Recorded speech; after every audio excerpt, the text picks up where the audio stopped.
selalu terjadi persoalan perebutan sumber daya, musuhnya selalu negara, terus ada aparat dan lain-lain. Ini persoalannya apakah di sebelah sana itu tidak memahami makna tanah bagi orang Dayak atau seperti apa, Pak? Iya. Jadi sebenarnya ada konflik ini adalah konflik dari dua sudut pandang yang berbeda. Sudut pandang beda. Negara, terutama sekali sejak zaman Orde Baru itu melihat tanah dengan segala apa yang hidup di atasnya itu sebagai semata-mata sumber daya ekonomi. Dilihat hanya ekonomi. Hanya punya nilai ekonomi. Dia tidak melihat bahwa sementara orang Dayak melihat tidak hanya punya nilai ekonomi, dia adalah totalitas kehidupan. Nah, ketika dua kepentingan ini tidak terakomodir, maka terjadilah konflik-konflik. Dan yang malangnya lagi adalah dalam konflik ini maka negara dengan segala kekuatan yang ada padanya dia menekan masyarakat sipil, masyarakat Dayak yang hanya bertahan dengan dengan ideologi kedayakannya itu. Mereka tidak punya alat senjata, hanya berjuang ya seadanya. Nah, di sini menurut saya. Lalu yang kedua, juga di kalangan orang Dayak sendiri terjadi pergeseran nilai. Ketika pendidikan modern masuk, sebelumnya bagi orang Dayak, ketika orang Dayak mengatakan tanah itu adalah kehidupan, maka tanah dan manusia dan tanah itu adalah sesama subjek, sesama pelaku kehidupan. Pendidikan modern masuk, termasuk sending juga kemudian mengubah ini semua, sehingga tanah, alam, hutan itu menjadi objek. Nah, sementara sebagian besar orang Dayak juga masih berpegang pada subjek-subjek tadi ya. Walaupun sebagian sudah, karena itu banyak juga orang Dayak yang kemudian pro pada perusahaan dan seterusnya. Banyak juga orang Dayak yang bertahan bahwa ini kita subjek-subjek sama pelaku kehidupan. Di situ ada pergeseran. Jadi ada dua hal tadi itu. Negara yang lebih punya kepentingan kapitalistik, rakyat orang Dayak yang punya kepentingan yang menyeluruh karena menyangkut kehidupan mereka, dan pergeseran nilai tadi itu. Pak, artinya persoalan seperti kini akan terus terjadi dong Pak, kalau tidak ketemu di apa cara berpikir negara dengan kearifan lokal yang menjadi bagian kehidupan utama orang Dayak. Saya melihat iya. Akan terus berulang akan terus berulang. Nah, kita akan lihat nanti reaksi, karena akan ada food estate di daerah Kapuas, Pulang Pisau. Saya melihat sebetulnya ini juga akan mengulangi kegagalan pemerintahan baik zaman Soeharto maupun SBY. Dan saya percaya bahwa nanti itu akan muncul lagi konflik-konflik, belum lagi dengan orang-orang baru yang datang yang kemudian menjadi tenaga kerja di food estate itu. Nah, ini yang menurut saya luput dari pengamatan pemerintah hal semacam itu. Dan saya kira sejak Hindia Belanda ya Pak, sampai Orde Baru sampai hari ini itu saya kira tidak ada kebijakan negara produk menjadikan food estate itu berhasil. Saya kira di Indonesia. Betul. Salah satu misalnya kerusakan lingkungan paling besar adalah ketika proyek lahan gambut juta hektar misalnya, yang sampai hari ini masih meninggalkan persoalan. Merauke juga gagal. Merauke juga gagal. Saya kira nggak ada catatan sedikit pun keberhasilan pencetakan sawah di baik sejak era Hindia Belanda maupun hari ini. Betul. Tapi itu diulang terus, kenapa ya Pak? Apa? Ya, menurut saya karena pemerintah tidak pernah mau belajar dari kegagalan itu ya. Nah, selalu memaksakan apa yang ada di kepalanya, jadi semacam pendekatan top down begitu ya. Kalau merasa benar ya sudah, karena negara merasa bahwa ini, makanya ada istilah tanah negara kan. Oh iya. Di situ problemnya. Harusnya ada tanah Dayak gitu Pak ya. Nah, seharusnya ada tanah Banjar gitu.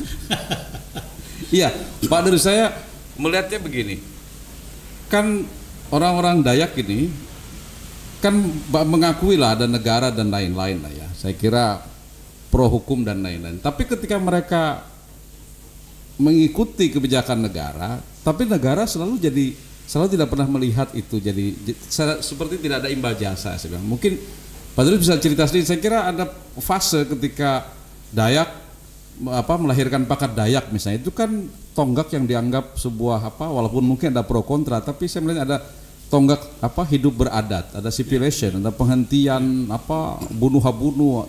Nah, ketika itu orang Dayak oke, Pak, mau diatur, mau bikin aturan sendiri yang lebih beradab tanda kutip ya.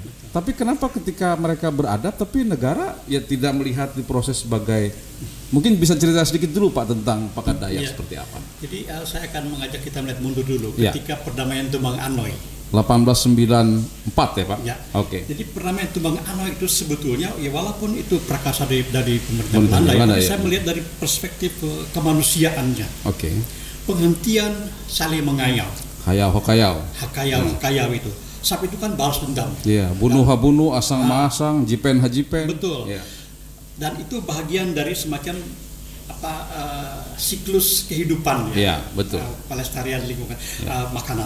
Tapi kemudian ketika Belanda memprakarsai perdamaian Tumbang Anoy, itu bagi saya melihat sebetulnya ini disitulah terbentuk apa yang kita namakan kedayakan, bahwa Borneo ini adalah betang kita bersama, rumah besar bersama orang Dayak di situ. Nah, sehingga kemudian selalu ada ikatan, semacam ikatan emosional antara Dayak Ngaju, Dayak Bakumpai, Maanyan, dan seterusnya dengan yang di Kalimantan Barat. Nah, kemudian ini memuara pada Pakat Dayak. Pakat Dayak itu tidak hanya di Kalteng, tapi juga ada di Kalbar, betul. Di daerah-daerah Kalimantan. Nah, ini sebetulnya lebih memperlihatkan pada kesadaran hak-hak politik orang Dayak. Bahwa kalau dulu pada Tumbang Anoy itu baru tahap kesadaran kebersamaan, tapi Pakat Dayak menjadi bukti bahwa ini adalah munculnya kesadaran hak politik orang Dayak. Nah, tapi pertanyaannya tadi kenapa itu kan sumbangan luar biasa tuh, kalau enggak tradisi penggal kepala saya kira masih ada sampai hari ini ya. Sebetulnya. Nah, kenapa yang ada tanyakan terjadi semacam kemerosotan nilai-nilai itu ya, padahal Pakat Dayak itu sebagai sebuah wadah untuk mengaspirasikan suara Dayak, politik Dayak bersama. Karena tadi itu pendidikan modern Barat itu mengasingkan kita dari lingkungan. Padahal orang Dayak tidak bisa diasingkan dari lingkungan, karena begitu dia dicabut dari lingkungan hidupnya dia akan mati. Sebab itu orang Dayak yang kemudian mengalami proses pendidikan modern itu, yang melihat pendekatan subjek objek tadi itu, dia teralienasi dari lingkungannya. Lingkungan tidak punya nilai apa-apa selain punya nilai ekonomi saja. Nah, itu yang pertama. Yang kedua, sekarang ini muncul kan aman, arasi masyarakat adat di Dayak, Dewan Adat Dayak, banyak sekali saya kira. Tetapi ketika Kinipang terjadi, ketika Meratus misalnya, mana Dayak yang lain? Jadi saya melihat bahwa organisasi yang berlabel Dayak ini ya hanya mungkin bagi saya nyuri aja itu, nyuri Dayak, tapi dia kedayakannya tidak ada. Pertanyaan nih misalnya ketika kasus Kinipang, mana Dewan Adat Dayak? Tidak berbicara. Sehingga saya tanya kepada teman-teman, loh, ini Dewan Adat Dayak ini ada beneran apa enggak? Dari situ saya melihat sebetulnya bahwa nama Dayak itu hanya label saja, tetapi isinya kosong, spirit kedayakan itu tidak ada. Saya kira itu introspeksi Pak. Saya kira untuk semua yang menggunakan label Dayak, bahwa banyak sekali lembaga saya kira, tapi agendanya bisa jadi berbeda-beda. Jadi kelompok A, B, C, D tetap menggunakan label Dayak, tapi mungkin agendanya berbeda. Dan sebetulnya umumnya agenda utamanya politik, merebut kekuasaan, sehingga di kalangan orang Dayak sendiri dengan DAD-nya, dengan mana ini semua konflik. Pak, harusnya gimana agar jangan, ini kan jadi kembali ke zaman Belanda, tidak perlu dipecah belah, dikuasai tapi dia pecah belah sendiri gitu loh Pak. Nah, seharusnya tidak usah saling berebut, tapi bagaimana ini ada semacam perjuangan bersama. Oke lah, merebut posisi-posisi penting itu menjadi perjuangan masing-masing. Tetapi ketika ke dalam, dia harus isu-isu internal, dia harus menjadi sebuah perjuangan dan keprihatinan bersama. Pak, kembali ke soal Pakat Dayak ya, Tumbang Anoy. Banyak memang orang merasa bahwa itu disponsori Belanda. Ada beberapa misalnya sub Dayak yang tidak mau hadir misalnya. Lalu kemudian melanjutkan tradisi kayau-hakayau. Lalu kemudian orang nggak bisa membedakan tuh Pak, asang-masang, bunuh-habunuh, jipen-hajipen dan kayau ketika peristiwa Sampit misalnya. Sampit orang itu kayau. Bisa Pak dari jelaskan? Ini kan beda-beda kan Pak. Kayau berbeda, jipen-hajipen berbeda. Nah kadang-kadang di luar komunitas Dayak merasa Kayau itu mudah saja dilakukan, padahal itu kan urusannya lebih epistemologis ya Pak, ya, lebih berbeda. Mungkin bisa dijelaskan Pak ke kawan-kawan yang menonton ini. Kalau konflik Sampit, Sambas, Kalbar itu itu bukan dalam konteks Hakayau. Ya, betul. Bukan.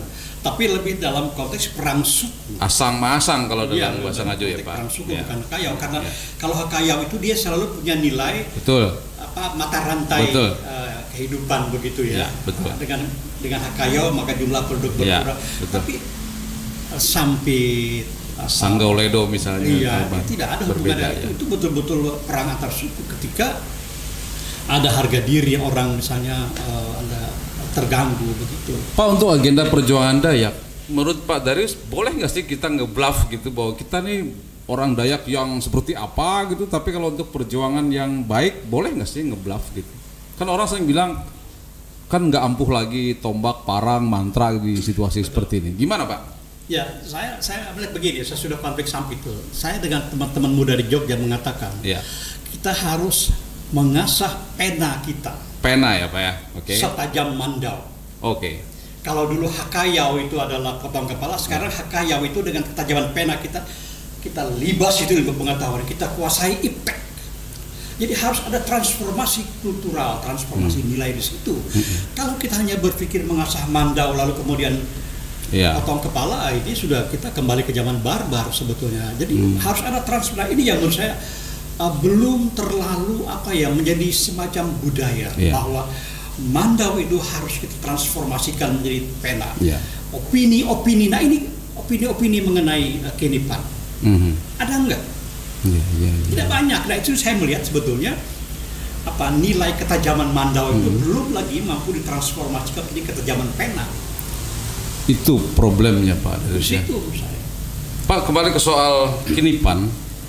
Pak Darius berharap Kinipan ini endingnya seperti apa? Agar jangan terulang Kinipan-Kinipan yang sama. Saya kira persoalan di kawan-kawan Dayak Meratus juga sama. Yang dihadapi selalu korporasi, perkebunan besar, negara, kebijakan kapitalistik begitu. Kinipan juga saya kira pesannya sama. Apa Pak yang harusnya dilakukan? Saya kira negara punya persoalan dalam soal itu, yang punya tanggung jawab lebih besar.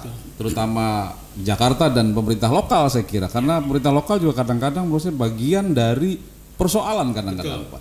Nah, agar soal seperti ini berhenti, jangan lagi terjadi, apa sih harusnya yang dilakukan? Yang harus dilakukan oleh negara, baik pusat maupun daerah, adalah mengakomodir kepentingan orang Dayak. Soal-soal tanah tadi itu dihargailah. Nilai-nilai Tapi selalu persoalannya ke legitimasi negara Pak. Negara bilang mereka tidak punya sertifikat, mereka tidak punya surat keterangan tanah. Saya selalu bilang orang-orang Dayak itu repot juga Pak. Kadang-kadang mereka di SK-kan oleh Tuhan tinggal di atas gunung A, di gunung B, nggak ada SKT, nggak ada sertifikat, nggak ada apa. Perlu revolusi nggak sih Pak cara berpikir pemerintah? Kalau logikanya adalah hukum positif, ya mereka tidak berhak apa-apa, padahal mereka sudah ada di situ ribuan tahun lalu. Ya, menurut saya disitulah peran negara sebetulnya. Negara harus mengakomodir kepentingan warganya, bukan hanya melihat hukum positif. Legalistik ya Pak ya? Ya, hukum positif itu kan lebih melihat pada kepentingan negara sebetulnya, supaya rakyat aman, tentram dan teratur. Tapi kepentingan masyarakat itu juga mesti dilihat, terutama misalnya orang-orang Dayak, masyarakat lokal setempat. Sehingga kepentingan mereka dengan kepentingan negara itu bisa terakomodir. Dan situ menurut saya harus ada dialog antara masyarakat lokal dan diberi kesempatan dengan pemerintah baik daerah maupun pusat. Program Papua sama, tidak pernah ada dialog. Selalu pendekatannya top down. Nah, jadi menjawab pertanyaan Anda tadi, selama pendekatannya top down, negara punya kepentingan, apalagi ada kapital di balik itu, selamanya Kinipan akan berulang lagi. Makanya tadi saya katakan ini. Dan Kinipan, korban selalu orang Dayak. Pasti. Kinipan kan akhirnya menjadi seperti saya katakan gunung es saja. Iceberg ya Pak ya. Oke.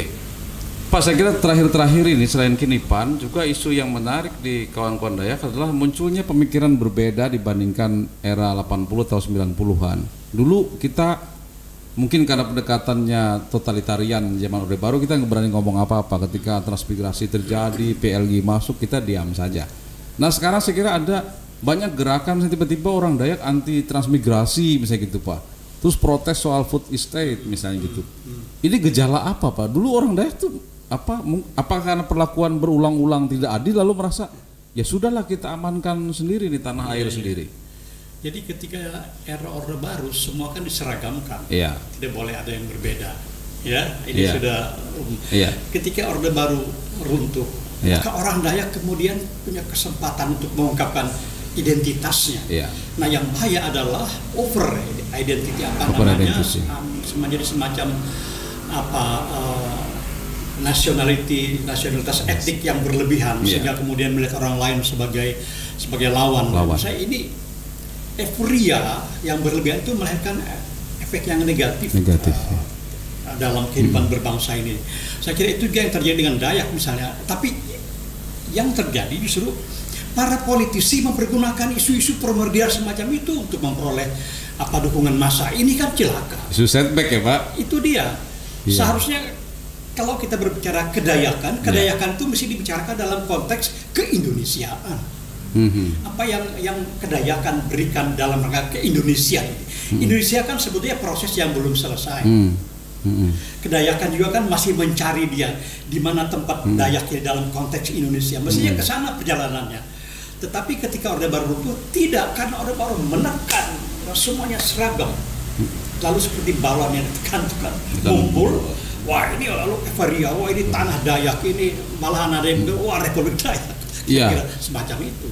Atau orang Dayak terlalu baik Pak. Saya selalu bilang gini lah ya. Kalimantan tuh saya kira nasibnya tidak beda jauh lah dengan Aceh zaman dulu atau Papua seperti hari ini lah ya. Perlakuan negara kan kadang-kadang berbeda tanda kutip. Nah, tapi di tempat lain kan orang menuntut merdeka. Orang Dayak dan orang-orang Kalimantan tuh enggak apa. Saya kira apa itu terlalu baik ya atau apa sih? Gejala apa atau kita memang merasa bagian republik ini walaupun diperlakukan kurang enak? Sebetulnya bukan tidak ada ya, ada suara-suara selalu ada itu ya Pak. Ada walaupun dia tidak separatis minimal negara bagian lah kira-kira semacam itu. Semacam itu. Tapi yang Anda katakan orang Dayak terlalu baik, saya kira betul ya. Dari dulu itu misalnya begini, di kampung kami di Tamiang Langsana, orang hulu sungai datang itu untuk berladang itu silahkan dikasih, tidak ada masalah. Begitu kemudian kan di Palangkaraya ketika orang Madura datang silakan saja, tidak ada masalah di situ. Tapi kemudian menjadi masalah ketika tadi itu penyeragaman, jadi ada dua hal yang berbeda ya. Penyeragaman kemudian seperti balon yang ditekan tadi mumbul, lalu ini euforia identitas itu saya kira di mana-mana akhirnya. Pak Darius pesan untuk anak-anak muda Dayak ini, karena saya kira mereka bagian dari produk pendidikan modern. Kira-kira apa Pak yang dipesankan Pak Darius kepada kawan-kawan yang muda-muda? Ya, yang pertama menurut saya adalah kalau kita berbicara tentang Dayak, kita bicara tentang kedayakan. Kedayakan itu tidak bisa dilepaskan dari tanah di mana dia hidup. Jangan jual tanah, karena tanah itu adalah kehidupan apapun agama Anda. Tidak bisa kita melepaskan diri dari kehidupan. Begitu lingkungan hidup kita rusak, begitu tanah kita diambil orang, kita kehilangan identitas sebagai kedayakan. Nah, memelihara kedayakan berarti kita memelihara belum bahadat. Hidup beradat. Hidup beradat itu justru tampak dalam kedayakan itu. Hubungan yang harmoni dengan sesama. Kan tadi yang terbaik tadi Anda katakan, hubungan yang harmoni dengan lingkungan. Di situ belum bahadat itu. Jadi ketika kita bicara kedayakan, kita berbicara belum bahadat. Harmoni dengan seluruh makhluk ciptaan, tidak ada. Dan orang Dayak belum bahadat yang bukan Dayak juga harusnya melakukan hal yang sama ya. Sama-sama. Harusnya sama. Nah, saya agak sedikit catatan mengenai di mana langit dijunjung di mana bumi dipijak. Itu kadang-kadang dipelesetkan. Gimana Pak? Dipelesetkan artinya kamu harus ikut saya dong. Nggak mungkin orang Jawa ikut adatnya orang Dayak. Tidak. Seharusnya dia dipahami sebagai ayolah kita jaga lingkungan ini sama-sama. Di sini bumi dipijak, di situ langit dijunjung. Mari kita pelihara alam ini bersama-sama. Jangan kau rampok tanah saya. Ini kan dengan perusahaan itu kan dia merampok. Karena itu dari perspektif kedayakan, belum bahadat, perusahaan-perusahaan yang merampas, yang melakukan land grabbing, perampasan tanah, itu dia bahadat. Dan itu selama orang belum dia bahadat, tidak beradat, berarti itu musuh Dayak bersama. Nah, itu bahasa Dayaknya metu. Binatang artinya. Oke. Pak Darius terima kasih banyak, ini luar biasa. Semoga memberi inspirasi ke kawan-kawan Dayak di mana saja, juga paling tidak Republik ini menengoklah orang-orang Dayak yang baik-baik ini agar jangan lagi terjadi land grabbing, perampasan tanah, tidak lagi terjadi kinipan-kinipan baru atau kasus meratus baru. Betul. Sehingga orang Dayak merasa menjadi bagian dari republik ini. Betul. Dan tidak menuntut merdeka seperti tempat yang lain. Terima kasih, sampai berjumpa lagi di Ini Budi Podcast berikutnya. Assalamualaikum warahmatullahi wabarakatuh. Adil Katalino, baca Ramin Kasaruga, Basengat Kajubata. Harus.